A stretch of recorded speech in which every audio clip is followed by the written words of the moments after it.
ਕੱਲ ਮੈਨੂੰ ਇੱਕ ਕੁੜੀ ਮਿਲੀ ਜਿਹਦੇ ਗੱਲਾਂ ਦੇ ਵਿੱਚ ਟੋਏ ਮੋਏ ਮੋਏ மோயே மோயே.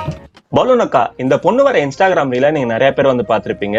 என்னாச்சு ஏதாச்சு அந்த பொண்ணை ஏன் பலூன் அக்கான்னு சொல்லி கூப்பிடுறாங்க நல்லா வாயால சொல்லவும் முடியாது. அந்த வீடியோ கிளிப்ப இந்த வீடியோல என்னால ஆட் பண்ணவும் முடியாது. நான் என்ன கேக்குறேன்னா, அந்த பொண்ணு என்ன நாட்டுக்கு சமூக சேவை பண்ற மாதிரி வீடியோ எடுத்து போச்சு இப்படி ட்ரெண்ட் பண்ணிட்டு இருக்கீங்க. அது இன்டென்ஷனா பண்ண ஒரு விஷயம். அதை வந்து வீடியோ கிளிப்ல தூக்கணும்னு சொல்லிட்டு ஒரு தாட்டம் கிடையாது. ஈவன் அந்த வீடியோ இப்ப ட்ரெண்ட் ஆகிட்டு இருக்கு, ஏதாச்சும் ஒரு இஷ்யூ ஆயிட போகுதுன்னு சொல்லிட்டு அந்த கிளிப்பை ட்ரிம் பண்ணலாம்னு சொல்லிட்டு ஒரு எண்ணமும் வந்து பாத்தீங்கன்னா இல்ல. ஆனா இன்டென்ஷனான பண்ண விஷயத்த இன்னோசன்ட் சொல்லி தூக்கி வந்து முட்டு கொடுத்தீங்கன்னா அப்புறம் நான் ஏதாச்சும் அசிங்கமா கேட்பேன்டா. ஈவன் கமெண்ட் செக்ஷன்ல கூட என்ன பண்றானுங்கன்னா, நீங்க ஒரு வீர பெண்மணி, ஃபெமினிசம் பேசுற மத்தியில நீங்க ஒரு பிரேவ் உமன்ன்றானுங்க. ஆனா ஃபெமினிசம் பேசுற பொண்ணுங்க எவ்வளவு பரவாயில்ல, ஆனா இந்த மாதிரிலாம் வந்து பாத்தீங்கன்னா பண்ணிட்டு இருக்க மாட்டாங்க. Still some hard working women and men are struggling in social media. But இந்த மாதிரிலாம் பண்ணா ஈஸியா ட்ரெண்டா இல்லன்றது ஒரு பேட் எக்ஸாம்பிள் இல்லையா? வணக்கம் மாப்பிள்ளை.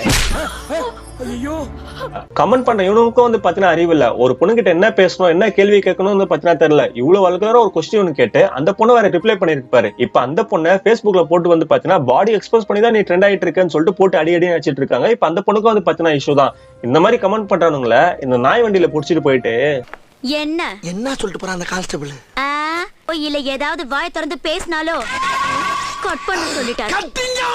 ஈவன் இந்தியா கிளிச்சுன்னு சொல்லிட்டு யூடியூப் சேனல்ல அந்த பொண்ணை கூட்டு வந்து பலூன் அக்கா என்னதுன்னு சொல்லிட்டு இன்டர்வியூ எடுத்துட்டு இருக்கானுங்க. உங்களை மாதிரி கேவலமான அயோக்கியமான ஒரு முட்டாக்கூ சேனல்ல நான் இது வரைக்கும் பார்த்தது இல்லடா. பிகை நோட்ஸ் கூட திண்டிட்டான். ஆனா அதை விட இப்பெல்லாம் மோசமா இருந்துட்டு இருக்கீங்க. You guys were trained Taylor Akka, Gym Akka and Yoga Akka and some more Akkas, but something doing for their professional, but not like this. இப்ப ஆன்டின்ற வேர்டு தாண்டி அக்கான்ற வார்த்தை கூட வந்து பாத்தீங்கன்னா கெட்ட வார்த்தை ஆக்கிட்டாங்க. We are leading into the worst generation. உடனே அந்த பொண்ணை பார்த்து உனக்கு என்ன வயித்தச்சலா இல்ல பொறாமப்படுறீங்களான்னு சொல்லிட்டு கேட்காதீங்க. வயித்தச்சல் படுறதுக்கும் பொறாமப்படுறதுக்கும் அந்த பொண்ணு கிட்ட இருக்கிறது எனக்கு தேவையில்ல. Because I'm just a man. நீ அப்படி வரியா? அதே மாதிரி இன்ஸ்டாகிராம்ல இன்னும் நிறைய பேர் வந்து பாத்தீங்கன்னா பாடி எக்ஸ்போஸ் பண்ணி வியூஸ் வாங்குறதும் லைக்ஸ் வாங்குறது, அதுக்கப்புறம் ஃபாலோவர்ஸ்லாம் அதிகமானதுக்கு அப்புறம் வேற ஒரு வெப்சைட்ல வந்து பாத்தீங்கன்னா ஜம்ப் ஆகி அங்க வீடியோ போட ஆரம்பிச்சிருவாங்க. நான் யாரை சொல்றேன்னு உங்களுக்கு தெரியும் நினைக்கிறேன். யாருப்பா அந்த பொண்ணு? தெரியுடா, அதான் எனக்கும் டவுட்டா இருக்கு.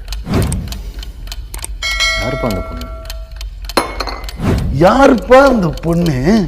என்னங்க எல்லாரும் அதையே கேக்குறாங்க, யாருங்க அந்த பொண்ணு? அதே மாதிரி ஒரு வீடியோ பார்த்து நீங்க கமெண்ட் பண்றீங்கன்னா அந்த வீடியோல அவங்க கரெக்டா பேசுறாங்களா இல்ல தப்பா பேசுறாங்களான்னு சொல்லிட்டு அந்த விஷயத்துக்கு ஒரு கமெண்ட் பண்ணா கூட பரவாயில்ல. ஆனா இஷ்டத்துக்கு வந்து பாத்தீங்கன்னா திட்டிட்டு போறது. எனக்கு இந்த மணிச்சோன்னு சொல்லிட்டு ஒரு யூடியூப்ல வந்து பாத்தீங்கன்னா இப்ப ரீசெண்டா ஃபேமஸ் ஆகிட்டு இருந்தாங்க. அவங்க ஸ்டார்டிங்ல யூடியூப் சேனல்ல வந்து வீடியோஸ் போட்டு இருக்கும் போது கீழே கமெண்ட் செக்ஷன்ல வந்து பாத்தீங்கன்னா கண்டமேனிக்கு திட்டி வச்சிருக்காங்க போல இருக்கு. அந்த பொண்ணு ட்ரிகர் ஆகி ஒரு பேட் வேர்ட்ஸ் வந்து பாத்தீங்கன்னா வீடியோல பேசிச்சு. அந்த கிளிப்பை மட்டும் எடுத்து வச்சுக்கிட்டு இன்ஸ்டாகிராம்ல பயங்கரமா ட்ரெண்ட் பண்ண ஆரம்பிச்சிட்டாங்க. ஒரு கட்டத்துல ஃபீமேல் ஜேகேன்னு சொல்லிட்டு ரெண்டு பேருக்கும் லிங்க் பண்ணி விட்டு ஒரு லவ் சீனாவே வந்து பாத்தீங்கன்னா கிரியேட் பண்ணி விட்டாங்க. அதுக்கப்புறம் ஜேகே ஒரு வீடியோ போட்டிருப்பாரு, இதெல்லாம் தயவு செஞ்சு பண்ணாதீங்கடா, அவங்க வீட்டுல பாருங்க கஷ்டப்படுவாங்க அப்படின்னு சொல்லி பேசும்போது தான் அந்த வீடியோ வந்து பாத்தீங்கன்னா டவுன் ஆகிட்டே போயிட்டு இருந்தது. என்னென்னமோ பண்ணி எப்படியோ மாட்டி விடுறீங்க, பிரச்சனை இல்ல.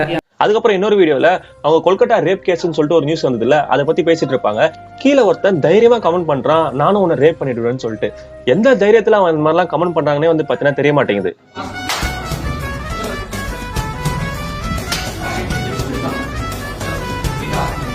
யாராச்சும் ஒருத்தர் புதுசா யூடியூப் சேனல் வந்தாங்கன்னா அவங்க ஓப்பன் அப்பா வந்து பாத்தீங்கன்னா ஒரு விஷயத்த வந்து பேச விடுங்க. நீங்க போற கமெண்ட்ஸ் வச்சுதான் வந்து பாத்தீங்கன்னா இன்னும் நிறைய கிரியேட்டர்ஸ் எல்லாம் வெளியே வர ஆரம்பிப்பாங்க. இந்த மாதிரி கமெண்ட்டை போட்டு ஒருத்தர் ஆஃப் பண்ணிடுச்சுன்னா ஒருத்தர் எப்பரா வளருவான். நாளைக்கு நீயே யூடியூபர் வந்தாலும் இந்த மாதிரி இன்னொருத்தன் கமெண்ட் பண்ணும்போது தான் அந்த விஷயம் உனக்கு தெரியும். வெறும் ஹேட் தான் இருக்கு. இவன் அவனை திட்டுறான், இவனை திட்டுறான், சண்டை போட்டு சாவுறாங்க. ஒரு ஒற்றுமையே இல்ல.